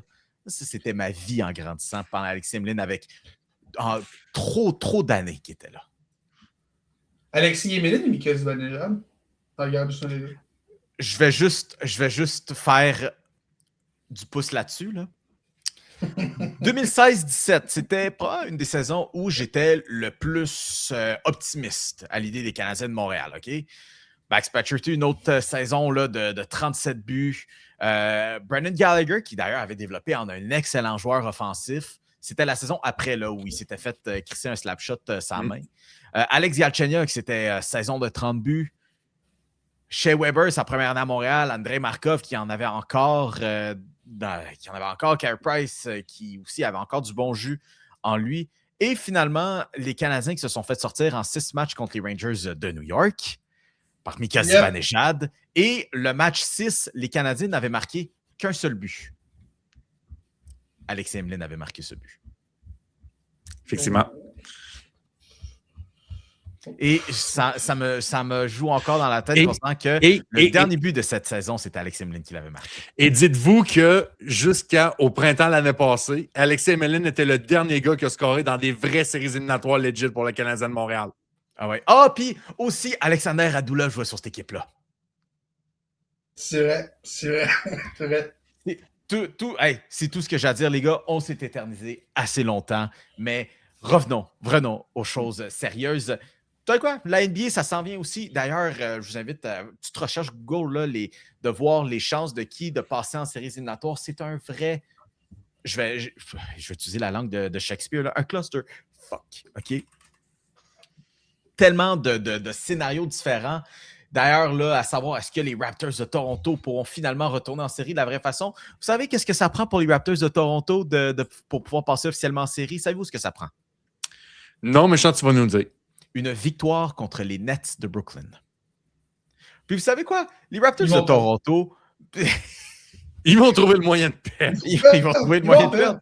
Et cette équipe-là, je ne comprends pas cette équipe cette année, mais bref. Vous savez par contre qui est une équipe sur l'ascendant. Puis ça, c'est une équipe qui, avec la blessure de Luka Doncic, je vois être super dangereuse. Félix, tu vas être content. Mais les Timberwolves du Minnesota, c'est pas une équipe que tu veux pogner en ce moment. Parce que, alors que, tu sais, on vient de parler de la NNH, tu sais, une équipe que tu n'as pas peur de voir en série, c'est les Bruins de Boston. Tu sais pourquoi? Parce qu'ils ont réussi à se qualifier en séries éliminatoires, même s'ils ont perdu 5 fois de suite, OK? Les Bruins ont 5 défaites consécutives, puis ils rentrent quand même en séries éliminatoires. Par contre, les Timberwolves, eux, ça va bien par les moments qui passent, OK? Puis Rudy Gobert, tu sais quoi? On va encore chialer sur lui, mais si c'était pas de Victor Wembanyama, qui sait, peut-être une autre saison comme joueur défensif de l'année. D'ailleurs, peut-on sortir ce fameux, cette pancarte sur le bord de l'autoroute qui est sortie au Minnesota 2024, joueur défensif de l'année, 2025, joueur défensif de l'année, 2026, history. Écoute, il devrait. Sérieusement, là, puis. Non. Anthony Edwards, joueur défensif de l'année. Oui, Anthony Edwards va le gagner parce qu'on l'avait dit. Là, mais, écoute, pour vrai, là, je ne partirai pas sur ma propagande, là, mais regardez un match des Timberwolves sans Rudy Gobert, vous allez comprendre pourquoi ce gars est joueur défensif. C'est épouvantable. La défense de cette équipe-là sans Rudy Gobert est pathétique. Je reviens aux Timberwolves. En ce moment, là, dans l'Ouest, c'est extrêmement drôle, OK?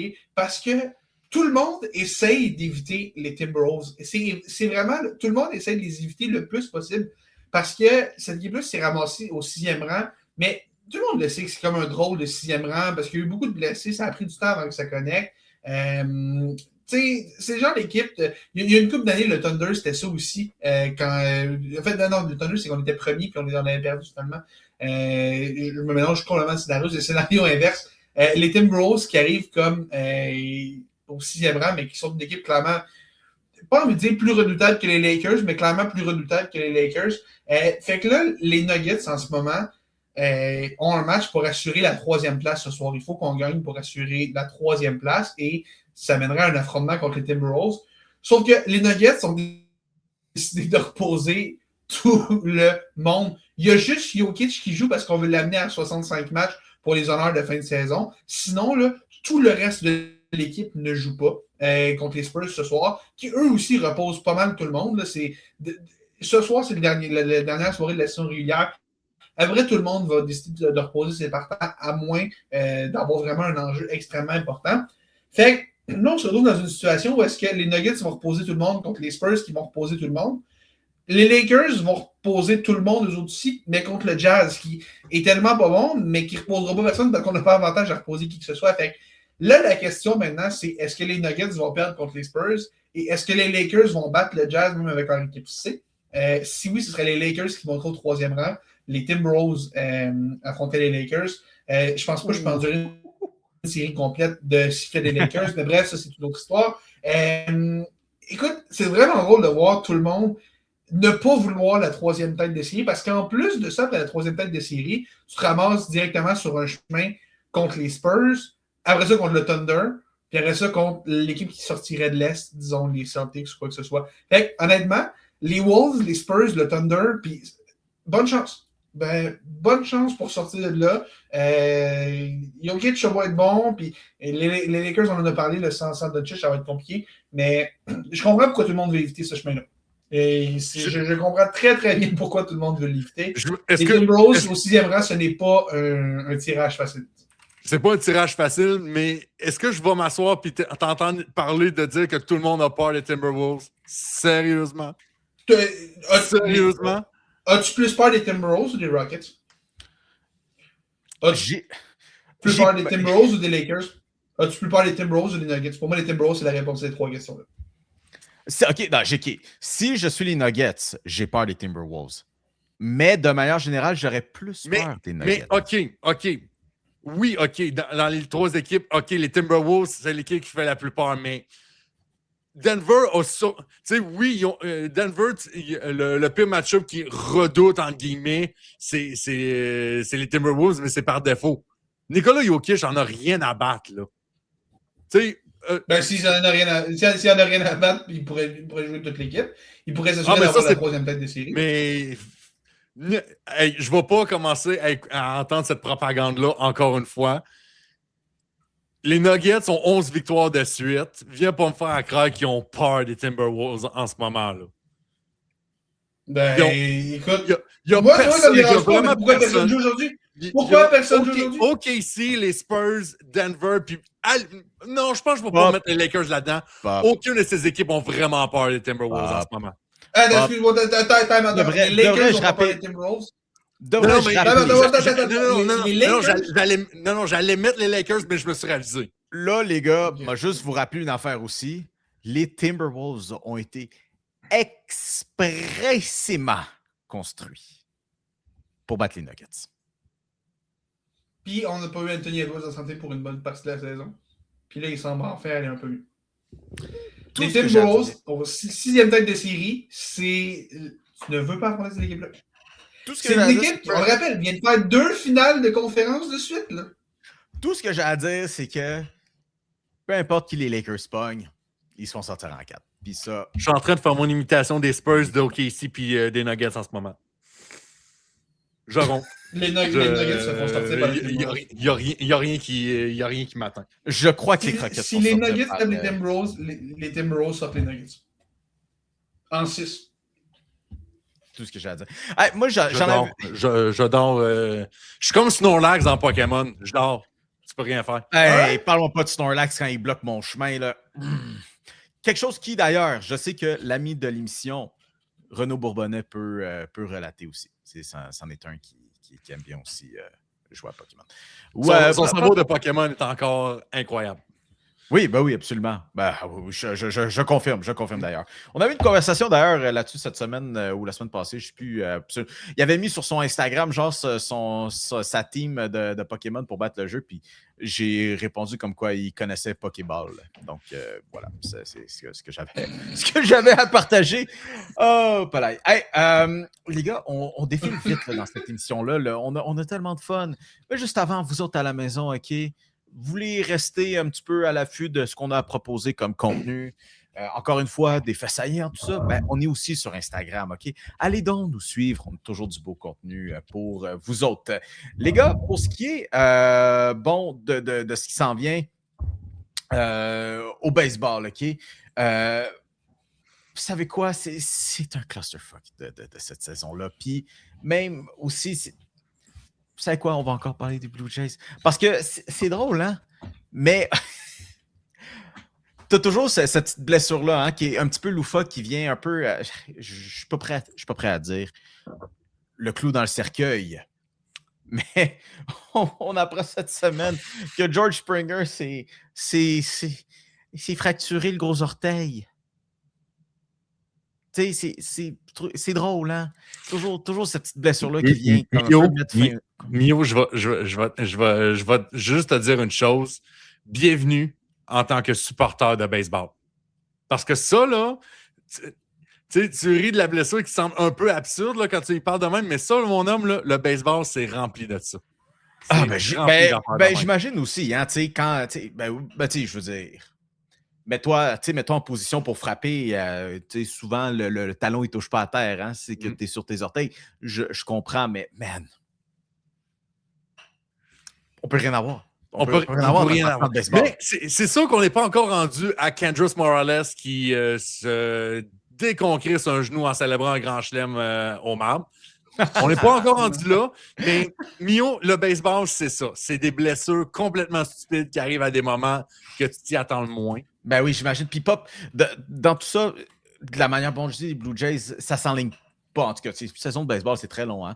Mais c'est pas parti pour vendre du rêve, pour aller chercher le sommet de l'américaine. Puis, tu sais quoi? Des Red Sox, encore moins. Mais pourrait-on voir le champion de l'américaine sortir de la centrale? Écoute, Honnêtement, là, j'y avais pas pensé pendant le début de la semaine, mais j'étais comme, hey, ça se pourrait quand même que ça puisse arriver. D'ailleurs, je fais juste remarquer, Mio, mes Red Sox ont un match de retard sur toi, là, fait que tu vas t'asseoir, OK?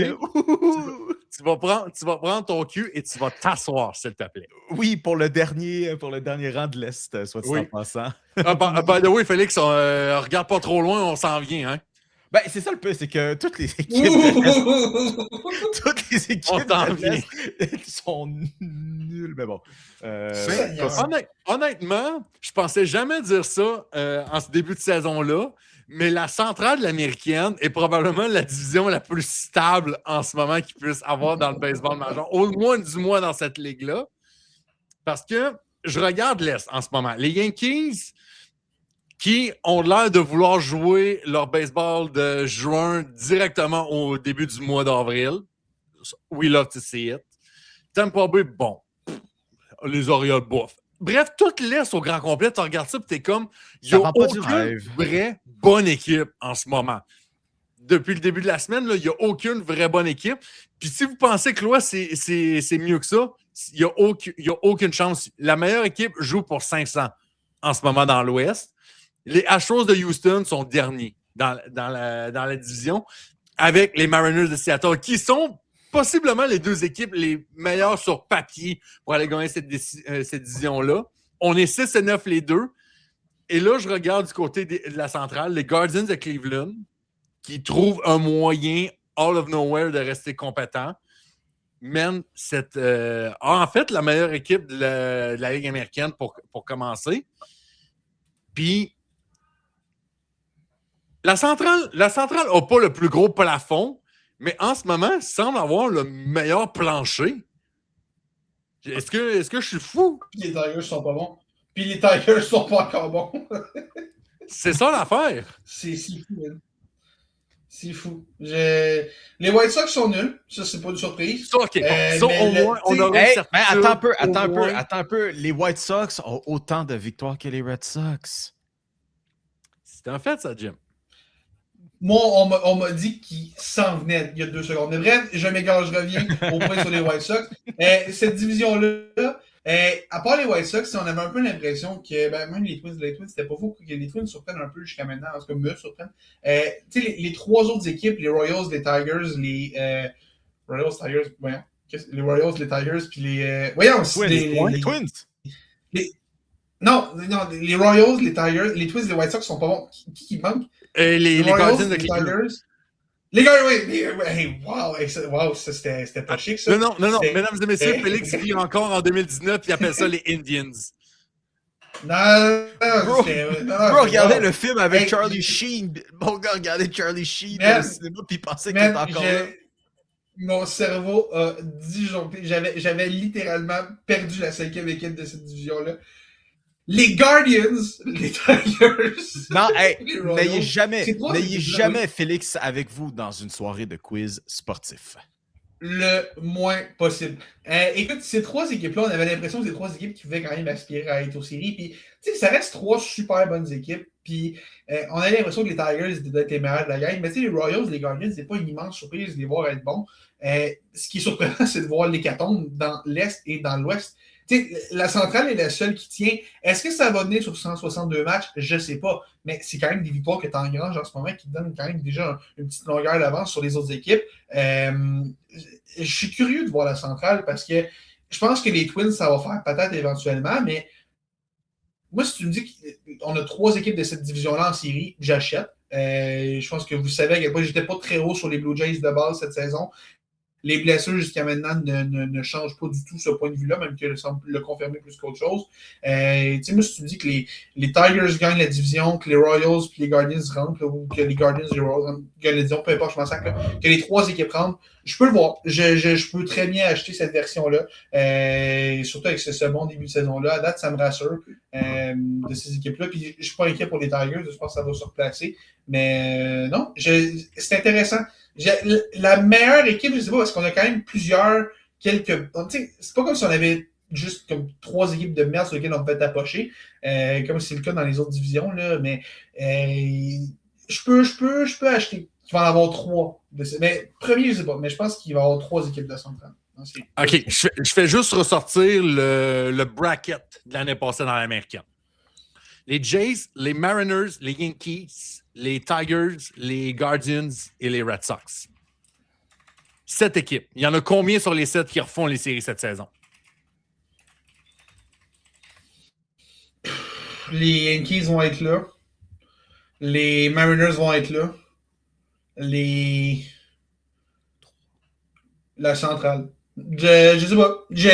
Les Jays. Non, les Jays, j'aimerais. Les Jays et les Red Sox seront pas là. Les 4 autres, oui, I guess. Mais je sais pas. Fait que ça laisserait, mettons, les Astros, les Royals, peut-être les Rays puis les Orioles pour se battre pour 2 postes. Si on regarde ça depuis le début de la saison. Pas les Rays, les Astros puis les Royals, j'achète ça. Pas les Rays. Non, pas les Rays. Ils sont pas mauvais, les Rays, ils me font chier. Mais non. Ils sont juste irrelevant. C'est pas qu'ils sont mauvais, ils sont juste irrelevant. Là, en ce moment, ils me font relevamment chier en esti depuis le début de la fin de semaine. Parce que ça s'enligne pour un balayage contre les Yankees. Ouais, non, ils feront pas les séries, mais ils me font chier. C'est votre heure, mon verdict qui est... C'est là-dessus que j'arrête ma décision. Très, très convaincant, Félix Forget. Tu l'étais pas. Toujours. Aussi convaincant qu'avec les Timberwolves. Qu'est-ce qu'il me dit là? Aussi convaincant que Rudy Gobert, c'est un joueur qui peut aider une équipe à gagner. Oh là là. Il devrait être joueur défensif de l'année. History. Ben Félix, t'es mieux d'être convaincant pour terminer ce bloc baseball parce que tu as déjà notre vainqueur, ou du moins un de nos nominés là, du Cy Young. C'est rare, c'est vraiment rare qu'un releveur se ramasse finaliste au trophée Cy Young. Okay? C'est dans des cas extrêmement rares. On a un Québécois qui l'a gagné. Il y a un Québécois qui l'a fait, mais surtout depuis 10-15 ans, là, c'est vraiment beaucoup plus rare de voir ça. Mason Miller, cette année, est en train déjà de démontrer qu'il devrait être un de ces rares finalistes-là. Mason Miller, cette année-là, 24 frappeurs affrontés jusqu'à maintenant. Il a affronté 24 frappeurs. Il y a eu 19 retraits au bâton sur les 24 frappeurs. Et dans ces 24 présences au bâton-là, il a lancé un total de 20 balles. Pas but sur balle, 20 balles. Je répète, 20 balles pour 19 retraits au bâton en 24 frappeurs. Et personnellement, j'ai vu Britton dans ses belles années, mais je ne pense pas que j'ai vu un releveur plus dominant que Mason Miller cette année jusqu'à maintenant. Ça n'a aucun sens. C'est des tirs poids à 104 000 à l'heure. Il a commencé à développer des balles à effet qui ont vraiment, vraiment de l'allure en ce moment. Puis, écoute, on a parlé de cette transaction-là, comme quoi je trouvais qu'on avait donné beaucoup de la part des Padres avec Leo DeVries, qui est possiblement mon espoir préféré de tout le baseball majeur. Quand tu regardes ce que Mason Miller fait en ce moment, là, que tu as la certitude que ce gars-là, dans le 9e, tu lui donnes la balle, puis non seulement il n'y aura pas de points qui vont rentrer, mais les gars de l'autre bord, là, ils ne seront même pas capables de toucher la balle que ce gars-là va lancer. Là. Il n'y a même pas une possibilité de contact. Ça doit être une paix d'esprit incroyable, man. Tu sais, c'est comme mon gars, là. Ah ouais, juste débarrasse, là. On est rendu en 9e, là, on veut tous les coucher, là. 1, 2, 3, débarrasse-moi ça, là. Ce gars-là est tellement dominant. Puis dans la nationale, tu sais, je pense encore que Paul Skeens et Christopher Sanchez sont là, puis ils vont être des finalistes. C'est probablement que le gagnant va être un de ces deux-là, parce que à dossier similaire, on va toujours préférer un partant à un releveur. Mais ce que Mason Miller fait en ce moment, écoute, il va venir par accorder des points. Je ne peux pas croire qu'il n'accordera pas un mot du point de la saison, là. Mais, man, ce gars-là est dans une classe à part. Je n'ai jamais vu un releveur dominer comme ça depuis Mariano Rivera dans ses belles années. Puis encore là, j'étais pas mal jeune des belles années de Mariano Rivera, je te dirais. Je n'ai jamais vu ça.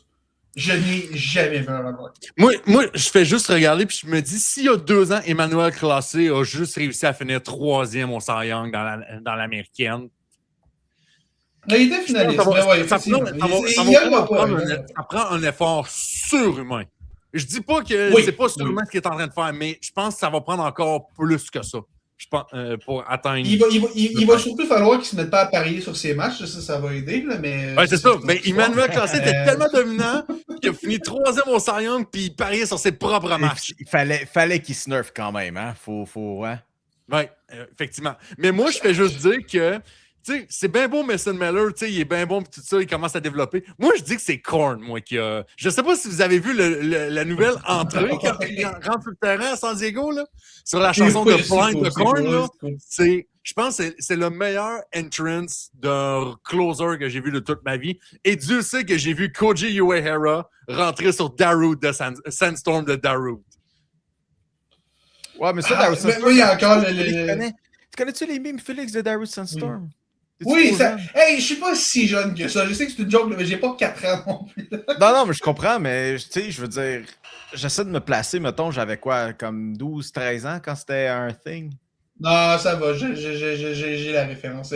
J'étais pas dans le pic, mais j'ai quand même. Tu te rappelles-tu quand MLG c'était un meme? Oui, très très peu. Je comprends. Je l'ai vu, mais je savais pas exactement ce que ça voulait dire à ce moment-là.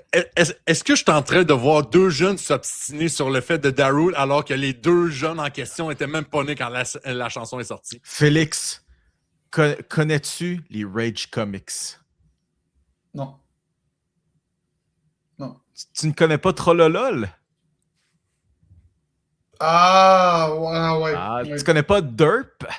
Oui, ok, oui, ça va. Ça arrivait à la fin quand j'arrivais. À l'époque où Nine Gag dominait le monde. À l'époque où Connery Québec dominait la plateforme. Ouf. C'est la preuve que c'est pas toutes les nostalgies qui sont bonnes, hein? Respectueusement, Connery Québec a fait du gros travail. Puis si l'admin de Connery Québec tombe là-dessus, je suis désolé. Je suis désolé, je ne sais pas quoi dire. Guilty. Oups. Anyways, messieurs, je veux finir avec cette histoire-là, OK? Du côté de la NFL, Félix, toi qui as une affinité très particulière avec les Titans du Tennessee, malgré toi, je te dirais, là, tu as tes qualités, mais celle-là, je sais pas. J'ai mes défauts aussi, comme les Titans. Ouais. Probablement que Félix, dans 5 minutes, va dire que personne ne veut affronter les Titans en série l'année prochaine. Oh. Personne ne veut le smoke avec les Titans. OK. Cette histoire-là est complètement folle. Félix, toi, tu as levé un peu les drapeaux il y a longtemps. Tu dis que les signes étaient là. Disons que, bon, j'ai été un peu moins sur le cas parce que, tu sais, j'ai pas regardé le pattern qu'un tel ou une telle reporter sort plus souvent qu'autre chose. Mais il y a des petits paparazzi, tout ça qui... Puis d'ailleurs, il existe maintenant là, un gros tableau qui existe de ça, des logs là, de où ces gens-là ont été. Mais bon, comme quoi, Mike Vrabel et Diana Rossini, finalement, ont des affinités. Puis, tu sais quoi? Ils se sont gâtés un petit peu en Arizona entre deux meetings de la NFL puis en vue du repêchage, d'ailleurs. Là. Ah, man, écoute, je pense que n'importe quel fan des Titans qui suit un peu l'actualité de l'équipe, suit un peu les rapports depuis, disons, 5-6 ans à peu près, aurait pu te dire qu'il y a un lien entre Mike Vrabel et Diana Rossini. Tu sais, c'est drôle parce qu'elle avait littéralement chaque nouvelle qui sortait sur les Titans, sans littéralement aucune exception. Ça passait tout par là. Vrabel s'est fait congédier et il n'y avait littéralement plus rien. Silence radio. Si je ne m'abuse, elle n'a absolument rien sorti sur les Titans depuis ce moment-là. Je vais t'avouer que je ne m'attendais pas à un aussi grosse affaire que ça, mais je te mentirais en disant que j'ai été totalement surpris. Il y avait des signes extrêmement avant-coureurs pour un fan des Titans qui suivait. C'est drôle, hein, mais tu sais, quand c'est rendu que tu couvres tes équipes et tu parles de l'ancien coach de cette équipe-là dont ça donne que sortait beaucoup de nouvelles. Et bon, là, encore, beaucoup de nouvelles sont sorties des Patriots. Quand tu fais juste, tu parles d'une potentielle source qui dit « Ami » ou, tu sais, c'était une clip qui ressortait, c'est comme quoi « Ah, il m'a appelé directement. » Là, tu dévoiles à tout le monde que c'est qui déjà ta source. Pop, on est là-dedans, mais tu sais, souvent, tu dévoiles pas ces affaires-là en tant que journaliste.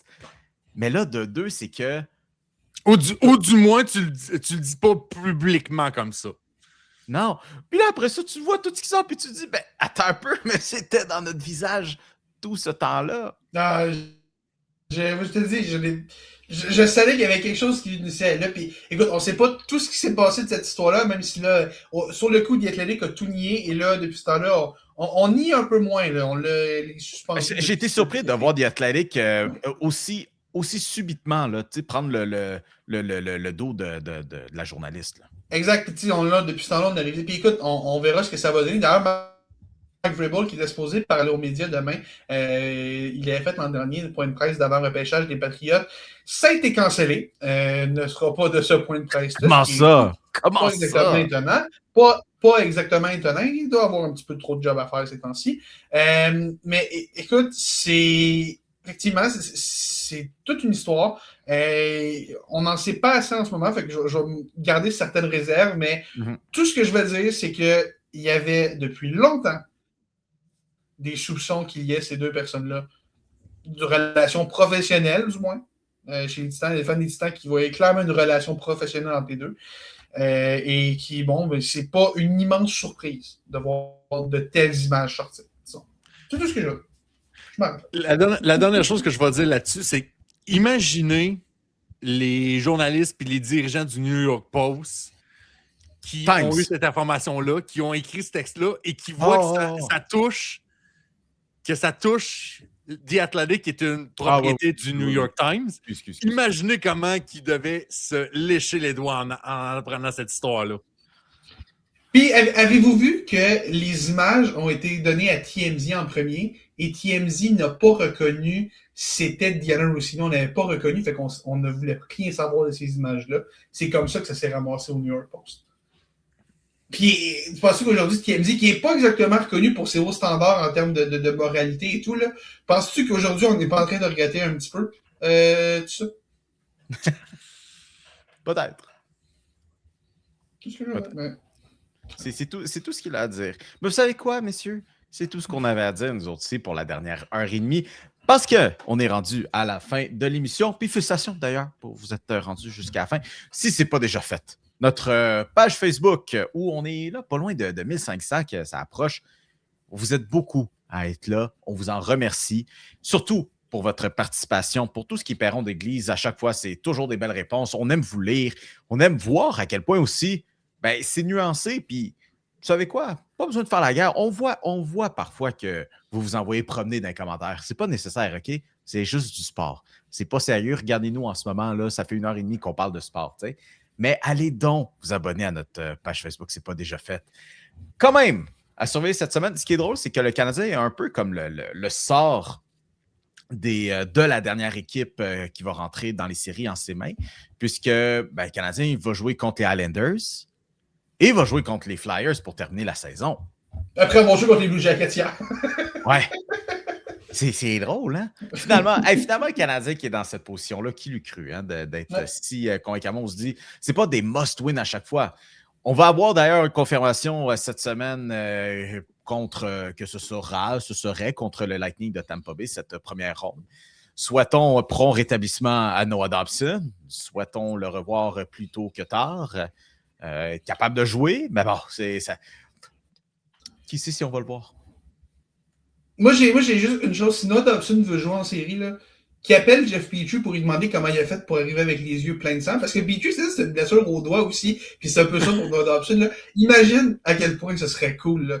Tu le vois, il arrive dans la séance d'échauffement. Là, ses yeux sont rouges, sang, man.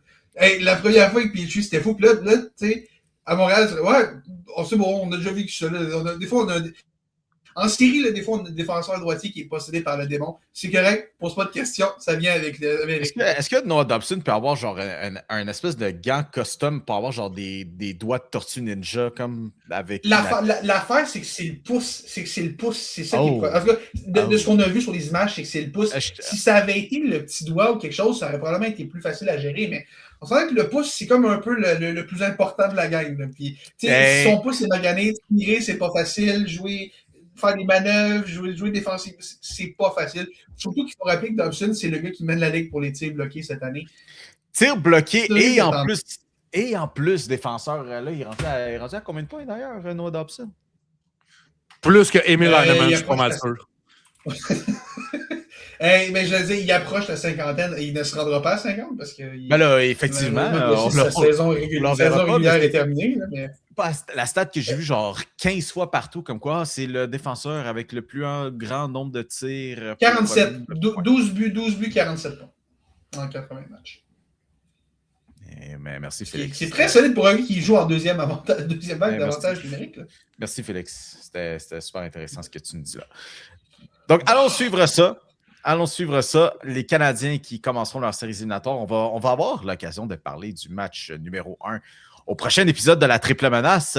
Sinon, ben écoutez, vous pouvez aller sur notre compte YouTube aussi, où on a les épisodes en leur intégralité avec tous les beaux segments qu'on a pour ça. Et puis sinon, ben écoutez, profitez de votre semaine. Hein. Ben là, il est supposé pleuvoir, Pop. On va terminer là, le mois avec la météo. Vous êtes supposé de la pluie chez toi toute la semaine? Faudrait que je vérifie. Je sais qu'on est rendu au-dessus de 0, mais je pourrais pas dire s'il mouille ou non. Tu as encore bien de la neige suivant la grosse tempête? Là? Il regarde sa fenêtre. Non, pas super. Mais je suis dans le centre-ville, hein, fait que c'est... centre-ville, Chicoutimi. Salutations à nos amis du Saguenay. Les Saguenay ont une très bonne équipe de hockey, d'ailleurs. Ils feront du chemin. Tout ce que j'ai à dire. Mesdames et messieurs, c'était tout pour l'édition de cette semaine de la Triple Menace. On se donne rendez-vous la semaine prochaine. Salut, bye.